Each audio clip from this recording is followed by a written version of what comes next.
Aggregate demand किसकी, मतलब expenditure aggregate demand किसकी बराबर होती है, एक्सपेंडिचर के इक्वल कंसीडर की जाती है, मतलब कि टोटल कितना खर्चा हो रहा है एक फिस्कल ईयर में पूरी कंट्री के अंदर।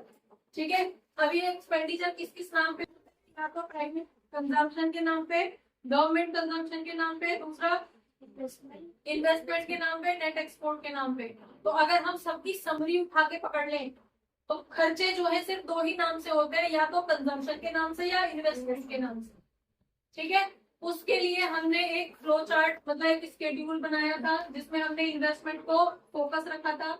इन्वेस्टमेंट हमने ऑटोनॉमस ली थी जो चेंज नहीं होगी, फिक्स है, फिक्स ही रहेगी। उसमें हमने एग्जांपल लिया था गवर्नमेंट का, कि गवर्नमेंट को अगर कोई इन्वेस्टमेंट करनी है तो इनकम आए या ना आए वो जितनी करनी है उतनी ही रहेगी। एग्जाम्पल लिया था हॉस्पिटल बनाने का, हॉस्पिटल बन गया, उससे अब रेवेन्यू आना शुरू हो गया, जब बन रहा था तब उससे कोई इनकम नहीं थी, लेकिन गवर्नमेंट ने डिसाइड करा था 20 करोड़ खर्च करने तो करने, इनकम की बढ़ने, अब हॉस्पिटल स्टार्ट हो गया, उसमें से रेवेन्यू क्रिएट होना शुरू हो गया, तो भी ऐसा नहीं करेंगे गवर्नमेंट के दूसरा एक और हॉस्पिटल उसी के बराबर में खड़ा कर देने। ठीक है, तो जो खर्चा होना था हो गया, तो इन्वेस्टमेंट हमारी ऑटोनॉमस रहेगी।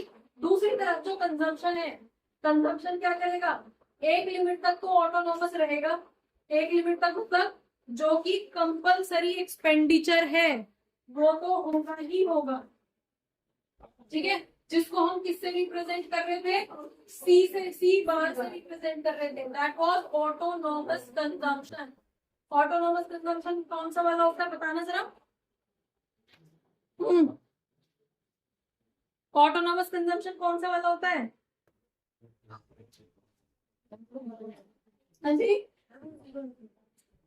जीरो नहीं होता, ये तो कंजम्पशन है, टोटल कंजम्पशन जीरो नहीं होगा।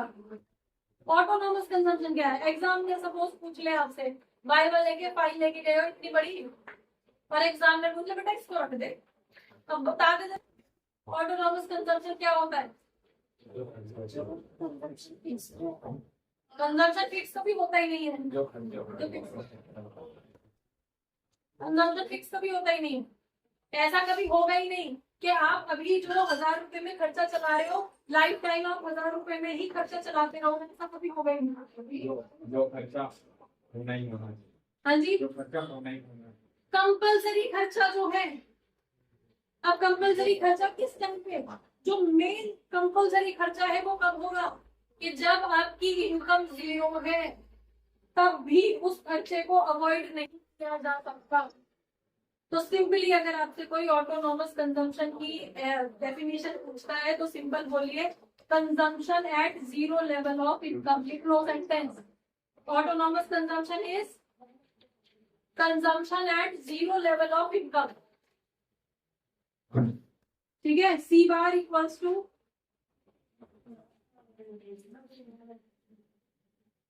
Consumption at zero level of income.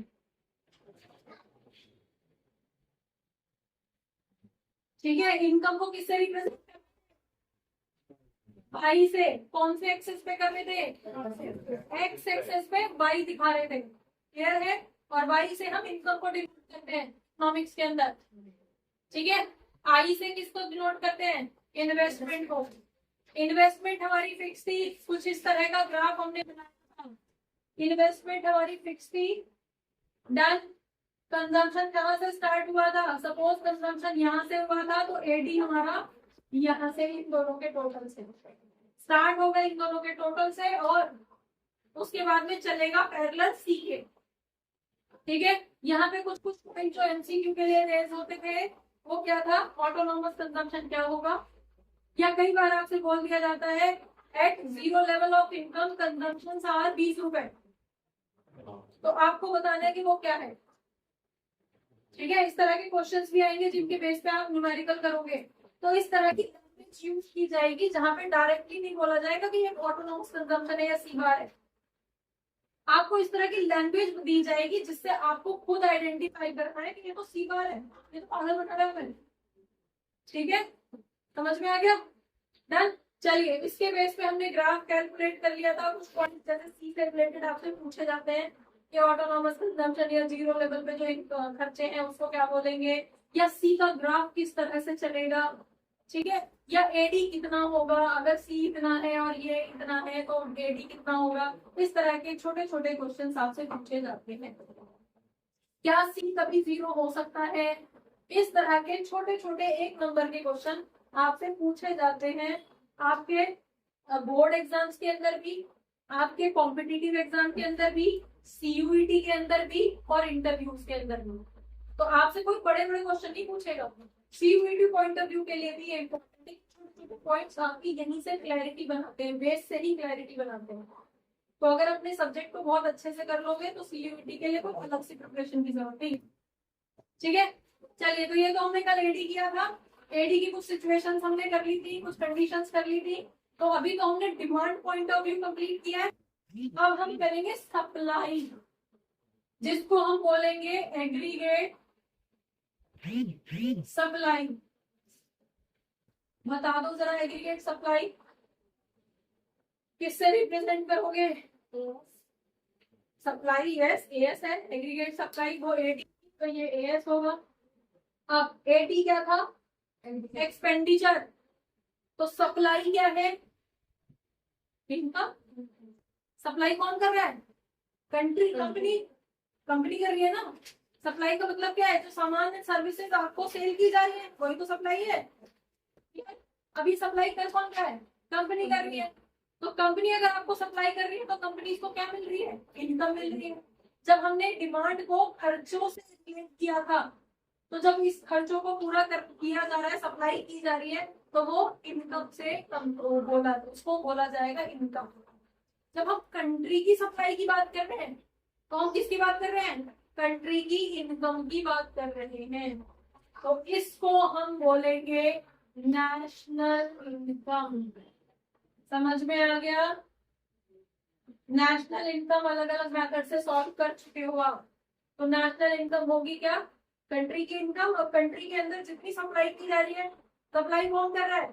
Companies कर रही है, फर्म कर रही है, जितनी भी जहां से भी सप्लाई हो रही है, प्राइमरी सेक्टर से, सेकेंडरी सेक्टर से, टर्शरी सेक्टर से, सब मिलके कंट्री के अंदर जो टोटल सप्लाई हो रही है फिस्कल ईयर के अंदर, उसको हम बोलेंगे सप्लाई। क्लियर हो गया यहाँ तक? डन। अब जब कंट्री की सप्लाई की बात कर रहे हैं तो कंट्री की इनकम ही तो हो गई ना। जो भी सप्लाई कर रहा है बदले में इनकम दे रहा है। तो सबकी इनकम को अगर हम ऐड कर देंगे तो वो कौन सी इनकम बोली जाएगी? National income. तो सप्लाई को हम इनकम की फॉर्म में पढ़ेंगे। आगे चल के इनका रिलेशन भी स्टैब्लिश करेंगे, ठीक है, इनकम के साथ। और फिर इक्वेशंस जनरेट करेंगे और फिर उन इक्वेशंस के बेस पे क्वेश्चन सॉल्व करेंगे। तो अभी आप ये मान के चलना कि एग्रीगेट सप्लाई का मतलब है नेशनल इनकम। डन। चलिए, अब यहाँ पे नेशनल इनकम कैसे होगा? अगर हम सिंपल बात कर रहे हैं, अगर हमारी इनकम वाई होती है, इनकम है तो वाई से रिप्रेजेंट कर रहे हैं, ठीक है। क्या हो गया? कुछ कौन बोले? आप डिग्री ऐसे मतलब नहीं, अच्छा मैं नहीं दिख रही क्या? Oh my God. चलिए, हम नेशनल, ये हमारी एग्रीगेट सप्लाई हमारी नेशनल इनकम के इक्विवेलेंट मानी जाती है। अब क्योंकि इनकम हमारी क्या रहती है, जो भी इनकम है वो कहाँ कहाँ खर्च होती है? थोड़ी तो कंज्यूम करने में और थोड़ी सेव करने में। इन्वेस्टमेंट भी तो बाद में जाएंगे, ठीक है। तो इनकम हमारी क्या रहती है? जो भी इनकम हमारी हो रही है वो थोड़ा तो हमारे कंज्यूम करने में खर्च हो जाती है और बाकी की हम सेव कर लेते हैं। तो total income to consumption plus savings. Then अब क्योंकि हमारी एग्रीगेट सप्लाई जो है वो इनकम के बराबर बोली जा रही है, इसका मतलब है एग्रीगेट सप्लाई का फॉर्मूला भी यही होगा, ठीक है। तो aggregate supply is equals to C plus S. S is saving, ठीक है। एडी का फॉर्मूला क्या हुआ था? ए प्लस मतलब सी प्लस आई। फाइन। यहाँ पे सेविंग्स का फॉर्मूला, इसका सॉरी सप्लाई का फॉर्मूला क्या रहेगा? सेविंग्स प्लस कंजम्पशन, ठीक है। Savings plus consumption. बना दो स्केड्यूल। इनकम कितनी ले रहे थे? अगर हम इनकम की बात कर रहे हैं, पहले इनकम हमारी 0 थी, फिर इनकम हमारी बढ़ के 100 हुई। आप बताओ जरा नेक्स्ट क्या लिखूं? कितने स्केड्यूल बनेंगे यहाँ पे आपको रट जाने चाहिए अभी। And then 400. हाँ जी 300 400 5 तक ले लो, चलो ज्यादा दिल पे ना लो। चलिए कंजम्पशन बता दो, 40. क्योंकि कंजम्पशन लेना है, जीरो लेवल पे हम 40 ले रहे हैं और फिर हम इंक्रीज 80 से बढ़ा दो, तो 80 कितना हो जाएगा 120 प्लस 80 200 प्लस 280 360 एंड 440 500 क्लियर है। अब बचा क्या, क्योंकि पूरी इनकम कोई चीजों में खर्च होती है, थोड़ा कंज्यूम करने में, बाकी बची हुई सेविंग्स। सेविंग्स क्या रहेगा स्केड्यूल, अगर जीरो लेवल पे 40 रुपए खर्च करे हैं, कहाँ से खर्च करके, कहाँ से खर्च किए। अब अभी तो इनकम नहीं है, ऐसा हो सकता है यार, सैलरी पहले तो कमाई का था, बैंक में तो थे, बैंक में तो इकट्ठे कर रखे हैं, 2 महीने से जॉब नहीं है ना, मतलब ऐसा नहीं है ना, ठीक है समझिए, भावनाओं को समझो बात को, ठीक है। तो पहले तो मैं जॉब कर ही रहा था भाई, तो मेरे पास कहाँ थी सेविंग्स थी, सेविंग्स में से ये 40 रुपए मैंने निकाल लिए, क्योंकि खाना तो खाना था, ठीक है। तो सेविंग्स जो भी थी उसमें से 40 माइनस हो, समझ में आ गया, क्लियर हो गया।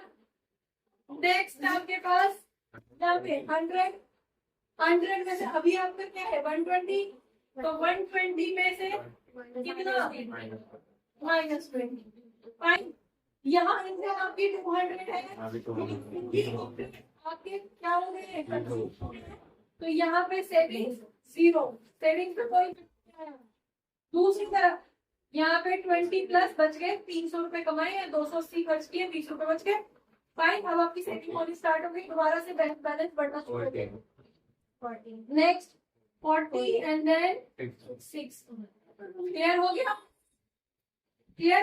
अब देखो, क्योंकि हमें यहाँ पे एएस का फॉर्मूला निकालना है, एएस क्या होता है, supply is equal to C plus S, करो जरा, इन दोनों को प्लस करोगे, इन दोनों को प्लस करोगे, इसको नेक्स्ट बोलोगे नहीं तो मैं लिखूंगी नहीं, चलिए जब तक बेटा तुम बोलोगे तभी तो तुम जगे हुए रहोगे, नहीं तो फिर शक्ल तुम्हारी ऐसी हो जाती है, फिर मेरा पढ़ाने का भी मन नहीं करता। चलिए बढ़े आगे। अब देखो नेक्स्ट, यहीं से समझ में आ रहा है y is equals to, same है, सेम आ गया, ठीक है। तो जब हम एक उस पे ग्राफ के अंदर जब हम इसको दिखाएंगे, तो एक तरफ तो हम इनकम दिखा रहे हैं और दूसरी तरफ हम एग्रीगेट सप्लाई दिखाएंगे, सप्लाई और इनकम। पहले जो हमने दिखाया था वो क्या दिखाया था, इनकम और एडी, एक्स एक्सेस पे इनकम दिखाई थी, वाई एक्सेस पे टोटल कंजम्पशन प्लस इन्वेस्टमेंट दिखाई थी। यहाँ पे बना दो ग्राफ, ये हमारी इनकम शो कर रहे हैं इस पे हम, और इनकम को किससे रिप्रेजेंट करोगे, कौन सा एक्सेस है, बेटे रटवा दूंगी ये चीज में तुम्हें करते करते। हाँ जी, इधर क्या दिखाओगे, एएस, और एएस क्या होता है सी प्लस एस, ठीक है। तो जब इनकम और savings, savings means supply, aggregate supply equal है, तो ग्राफ कैसे बनेगा, आधा आधा बांट दिया, बराबर है ना, इस साइड से भी बराबर, इस साइड से भी बराबर, यहाँ से डॉट चला, यहाँ पे दोनों ने, फिर यहाँ से, फिर यहाँ से, तो कहाँ पे इक्वल इक्वल चलेगा, और ग्राफ लाइन कहाँ से जाएगी, यहाँ से, और 0 से ही स्टार्ट होगी, ये ध्यान रखना, ठीक है।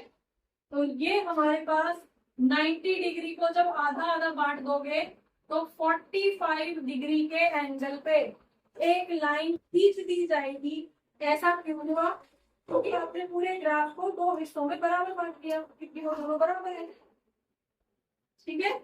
तो जब एएस का एग्रीगेट सप्लाई का जो कर्व बनेगा वो हमेशा इक्वल रहेगा, क्यों, क्योंकि इनकम और एग्रीगेट सप्लाई इक्वल होते हैं। डन।